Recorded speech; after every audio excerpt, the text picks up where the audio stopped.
ये देश बीजेपी वालों की अम्मा को दहेज में मिला है?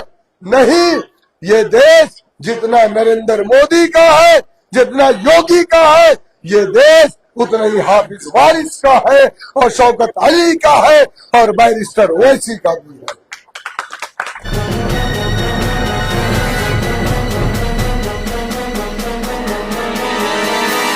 मीडिया वॉइस, आपकी आवाज। आपके कुंदरकी विधानसभा में उपचुनाव होने जा रहा है। 13 तारीख को आपको वोट डालना है।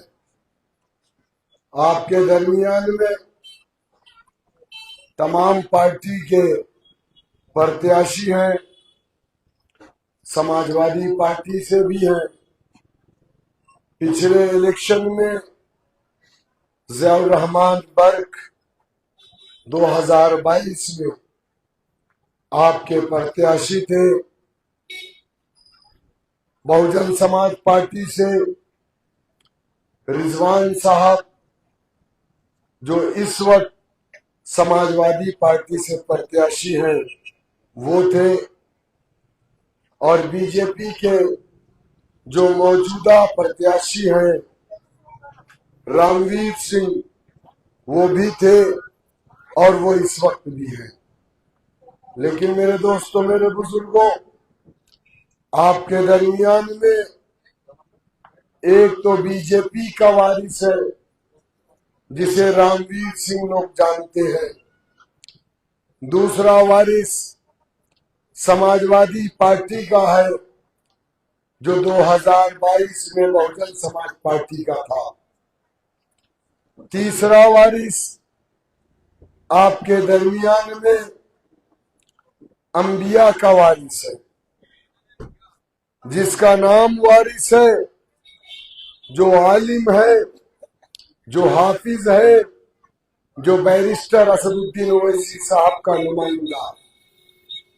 अब आपको ये तय करना है कि अखिलेश यादव का वारिस आशिकाने रसूल का वारिस बनेगा या नुमाइंदा बनेगा, या अंबिया का वारिस मौलाना अब्दुल वारिस आशिकाने रसूल का नुमाइंदा बनेगा। मैं तो देख रहा हूं कि कुछ लोग बीजेपी के उम्मीदवार रामवीर सिंह की जनसभाओं में टोपियां लगा करके, कंधे पर अरबी रुमाल रख करके और ये कह रहे हैं कि हम रामवीर सिंह को वोट देंगे, यानी कि बीजेपी को वोट देंगे। मेरे दोस्तों, मेरे बुजुर्गों, मैं आपको बताता चलूं, मेरे हिंदू भाइयों, अगर आप तक मेरी आवाज को पहुंच रही हो तो सुन लो। कोई भी हिंदू अगर सर पर टोपी रख ले और कंधे पर रुमाल रख ले और जाकर के दरगाहों में वहां पर चादर चढ़ा ले, तो वो तुम्हारा नहीं हो सकता। क्यों? क्योंकि कोई हिंदू अगर वो अपने धर्म से गद्दारी करता है, अगर वो अपने धर्म को धोखा देता है, तो वो तुम्हारा नहीं हो सकता। मुसलमानों, अगर कोई हिंदू अपने सर पर टोपी लगा ले तो वो अपने धर्म को धोखा दे रहा है, वो तुम्हारा भी नहीं हो सकता। मेरे हिंदू भाइयों, अगर कोई मुसलमान अपने सर पर तिलक लगा ले और मंदिरों में जा करके जलाभिषेक कर दे, तो कभी भी वो तुम्हारा नहीं हो सकता। क्योंकि जो इंसान अपने मजहब का नहीं, अपने समाज का नहीं, अपने धर्म का नहीं, अपने कौम का नहीं, वो किसी को भी धोखा दे सकता है। लेकिन हम अपनी पार्टी में और भी हिंदू समाज के लोग जो है, हम उनसे यही कहते हैं कि हमारे साथ रहिए, आप अपने धर्म पर रहिए, माथे पे तिलक लगा करके रहिए, सर पर टोपी लगा करके हमारी महफिलों में मत आना। तुम अपनी पहचान को मत छुपाना।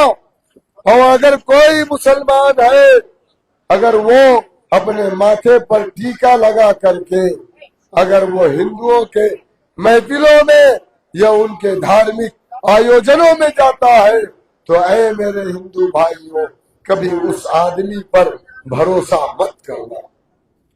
मेरे दोस्तों, मेरे बुजुर्गों, ये 2.5 साल का इलेक्शन है। ये कोई सरकार गिराने का नहीं और ना कोई सरकार बनाने का इलेक्शन है।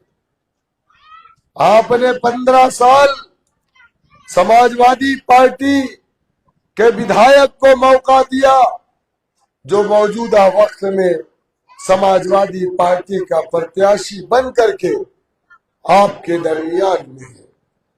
लेकिन मैं लगातार 1 तारीख से कुंदरकी विधानसभा के गांव-गांव में जा रहा हूं। मुझे अभी तक कोई भी गांव की सड़कें ऐसी नहीं मिली जो सड़कें काली दिख रही हो, जिस सड़कों पर डामर पड़ा हो, गिट्टी पड़ी हो, यानी कि सड़क बनी हुई हो।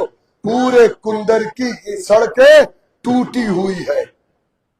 और जो बीजेपी विकास की बात करती है, सबका साथ, सबका विकास, सबका विश्वास, वो बीजेपी के लोगों ने क्या विकास किया है?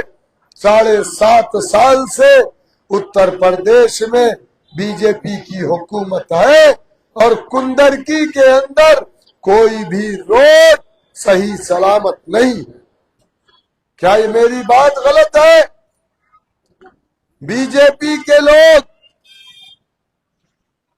हमारे हिंदू भाइयों को मुसलमानों का खौफ दिखा करके उनका वोट लेते हैं और समाजवादी के लोग मुसलमानों को हिंदुओं का खौफ, बीजेपी का खौफ दिखा करके वोट लेते हैं।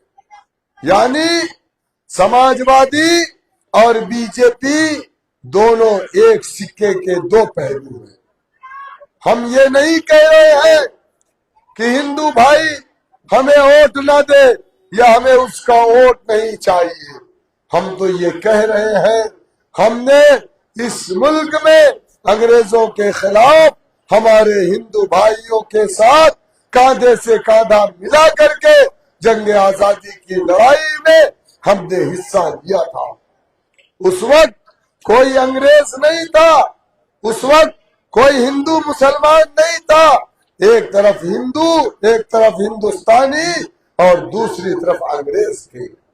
हमने इस मुल्क को आजाद करवाया। हिंदू मुसलमान एक साथ बैठ करके चाय पीते थे, खाना खाते थे, गांव के अंदर सद्भाव था, मिल करके रहते थे। लेकिन बीजेपी की हुकूमत आने के बाद इस देश के अंदर हिंदू और मुसलमानों को लड़ाया गया वोट की खातिर। बीजेपी ने हिंदुओं को मुसलमानों का खौफ दिखाया, समाजवादी और कांग्रेस ने मुसलमानों को बीजेपी का और हिंदुओं का खौफ दिखाया। मेरे दोस्तों, मेरे बुजुर्गों, आपको किसी से डरने की जरूरत नहीं। आपका वोट इतनी ताकत रखता है कि वो किसी को भी कुर्सी पर बैठा सकता है और किसी को भी कुर्सी से उतार सकता है। जमहूरियत में कोई राजा नहीं होता। लोकतंत्र में जनता राजा होती है। जनता जिसको चाहती है कुर्सी पर बैठाती है और जनता जिसको चाहती है कुर्सी से उतारती है। मैं अपने मुस्लिम भाइयों को कहना चाहूंगा कि आज हिंदुस्तान में और हमारे प्रदेश में क्या माहौल है। क्या आपकी हांडी को चेक नहीं किया गया? क्या आपको गोश्त के नाम पर नहीं मारा गया? क्या आपकी शरीयत में मुदाखलत नहीं की गई? क्या आपको दाढ़ी और टोपी के नाम पर नहीं मारा गया? क्यों मारा गया? क्या हम हिंदुस्तानी नहीं है? आज हमसे कहा जा रहा है कि इस देश में तुम्हारा कोई अधिकार नहीं है। क्यों नहीं है? क्या ये देश किसी के बाप की जागीर है? क्या ये देश बीजेपी वालों की अम्मा को दहेज में मिला है? नहीं, ये देश जितना नरेंद्र मोदी का है, जितना योगी का है, ये देश उतना ही हाफिज वारिस का है और शौकत अली का है और बैरिस्टर ओवैसी का भी है।